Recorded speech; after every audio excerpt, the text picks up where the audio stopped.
अस्सलामुअलैकुम दोस्तों। ये वाक़या अमेरिका व्योमिंग स्टेट का है जो हकीकत पर मबनी है। अपने हस्बैंड की डेथ के बाद लिली अपने बच्चों के साथ एक नए घर में शिफ्ट हुई। 17 साल के अपने बेटे क्रिस और 9 साल की अपनी बेटी ऐश। लिली की बहन एलियाना और एलियाना की फ्रेंड सैरा भी इनकी हेल्प के लिए इनके साथ आती हैं। पूरे दिन की मेहनत के बाद लिली ने क्रिस और सैरा को एक्स्ट्रा सामान बेसमेंट में रखने को कहा और वो खुद खाना लेने के लिए मार्केट चली गईं। क्रिस और सैरा ने वैसा ही किया। बेसमेंट में सामान रखने के बाद जब वो दोनों वापस आ रहे थे तो सैरा किसी चीज़ से टकराकर नीचे गिर गई। तभी उन्होंने किसी दरवाजे के खुलने की आवाज़ सुनी। उन्होंने नीचे देखा तो ज़मीन पे बना एक लोहे का लिवर मुड़ा हुआ था। क्रिस समझ गया था कि सैरा इस लिवर से टकरा गई है। अब उस लिवर के हिलने से बेसमेंट में बना हुआ एक सीक्रेट दरवाज़ा खुल गया था। जब क्रिस और सैरा ने उस दरवाजे की तरफ झांका तो उन्होंने देखा कि कुछ सीढ़ियां बेसमेंट से भी नीचे जा रही हैं। वो दोनों उस दरवाजे से नीचे चले गए। नीचे एक तहखाना बना हुआ था जिसमें से बहुत ही अजीब सी स्मेल आ रही थी। हर तरफ बस अंधेरा और गंदगी ही थी। क्रिस ने अपनी मोबाइल लाइट ऑन करी तो उन्हें एक वुडन बॉक्स दिखा जिस पे एक ताला भी लगा हुआ था। क्रिस ने एक लोहे की रॉड से उस ताले को तोड़ा और अंदर देखा तो एक बॉक्स और कुछ वीडियो टेप्स और रेड कलर की एक बुक रखी हुई थी। सैरा हिस्ट्री की स्टूडेंट थी और ये देखकर वो बहुत ज़्यादा एक्साइटेड हो गई थी। उसे लगा कि वो बॉक्स और वो बुक बहुत पुराना होगा जिस पर वो एक बेहतरीन रिसर्च प्रोजेक्ट बना सकेगी। वो दोनों उस वुडन बॉक्स को उठाकर अपने अपार्टमेंट में ले गए। उस दिन सब थक गए थे, इसलिए खाना खाने के बाद सब अपने अपने रूम में सोने के लिए चले गए। सैरा भी अपने घर के लिए निकल रही थी मगर क्रिस ने उससे कहा कि उसके जाने से पहले उन्हें मिलकर वो बॉक्स एक्सप्लोर कर लेना चाहिए। और वो दोनों क्रिस के रूम में गए और उस बॉक्स में से वीडियो टेप को अपने फादर के पुराने प्रोजेक्टर में लगाकर प्ले करी। जैसे जैसे वो टेप चलने लगी क्रिस और सैरा देखते ही रह गए। उस वीडियो में एक लड़की थी जिसे एक पेड़ से बांधा हुआ था और दो लोग मिलकर उसे पूरी तरह टॉर्चर कर रहे थे। उस लड़की का बाप भी वहीं खड़ा था और वो लड़की अपने बाप से बार बार मदद की भीख मांग रही थी।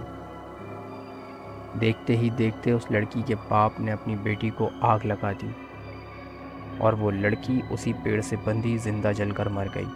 क्रिस ये देखकर बहुत डिस्टर्ब हो गया था और उसने फ़ौरन उस वीडियो टेप को प्रोजेक्टर से निकाल दिया। अब सैरा ने उस बॉक्स में से उस बुक को उठा लिया। जब सैरा ने उस बुक को खोला तो उसे फील हुआ कि बुक के पेजेस पेपर से नहीं बल्कि इंसानी खाल से बने हुए हैं। उस बुक में बेहद खौफनाक ड्राइंग्स बनी हुई थीं और बहुत अजीब नुस्खे भी लिखे हुए थे। जब क्रिस और सैरा वो पढ़ रहे थे तभी दूसरे ही कमरे में लिली के साथ कुछ अजीब चीज़ें होना शुरू हो गई थीं। लिली अपने बेड पे लेटी हुई थी कि अचानक उसका फर्नीचर बहुत बुरी तरह हिलने लगा और उसके रूम का दरवाज़ा बहुत ज़ोर से बंद हो गया और ख़ुद ही लॉक हो गया। और लिली का बेड भी ज़ोर से हिलने लगा। उसको लगा कि शायद तेज़ ज़लज़ला आ रहा है, मगर फिर जो लिली ने देखा वो देखकर उसके होश उड़ गए। उसने अपने कमरे के विंडो से देखा तो बहुत ही बड़ा तूफान उसके घर की तरफ आ रहा था। उसके करीब आते ही लिली को बहुत ही अजीब काला साया दिखा और तभी लिली के रूम की विंडो टूटकर चूर चूर हो गई। जब लिली ने अपने आप को संभाला तो देखती है कि उसके बिल्कुल सामने वो काला साया था। उस साये के लंबे बिखरे बाल और सफ़ेद आँखें। लिली के देखते ही वो साया उसके अंदर समा गया। दूसरी तरफ क्रिस और सैरा को लिली के कमरे से कोई आवाज़ ही नहीं आई। पढ़ते पढ़ते क्रिस की आंख लग गई।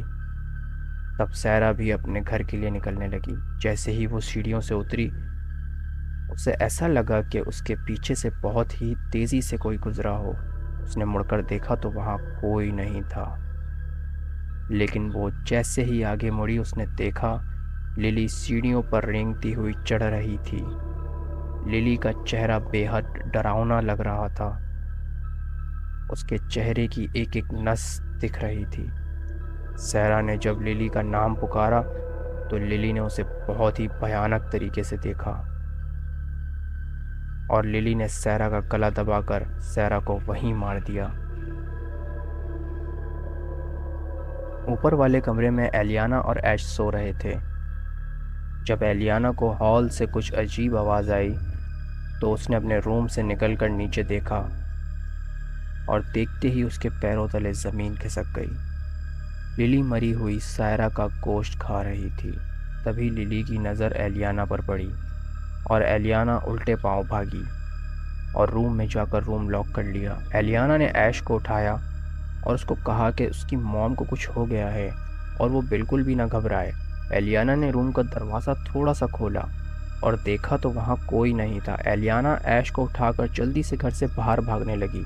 तभी घर के मेन गेट पे ही लिली एलियाना पर अटैक करती है।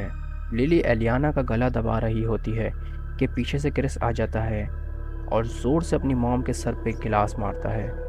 क्रिस को लगा कि शायद कोई चोर घर में घुस गया है और अचानक से लिली के मुंह से एक काला साया बाहर आता है और हवा में कहीं गायब हो जाता है और उसी वक्त लिली गिरकर बेहोश हो जाती है। और तभी क्रिस ने एलियाना को उस बॉक्स के बारे में बताया। एलियाना ने उस रात उस टेप और बुक को जलाने की कोशिश की और उनमें से कुछ भी नहीं जल सका। एलियाना ने उस सामान को दूर समंदर में बहा दिया। लिली को जब होश आया तो उसे कुछ भी याद नहीं था। अगले दिन लिली को सायरा के मर्डर के केस में अरेस्ट कर लिया था। एलियाना बच्चों को लेकर अपने साथ चली गई। नया घर जिसमें वो शिफ्ट हुए थे उन्होंने वो हमेशा के लिए छोड़ दिया। वहाँ से जाते हुए क्रिस ने जब मुड़कर ध्यान से देखा तो उसे वही पेड़ दिखा जो उस वीडियो टेप में था। लेकिन क्रिस ने इग्नोर किया और कार में बैठकर अपनी आंट एलियाना के साथ चला गया।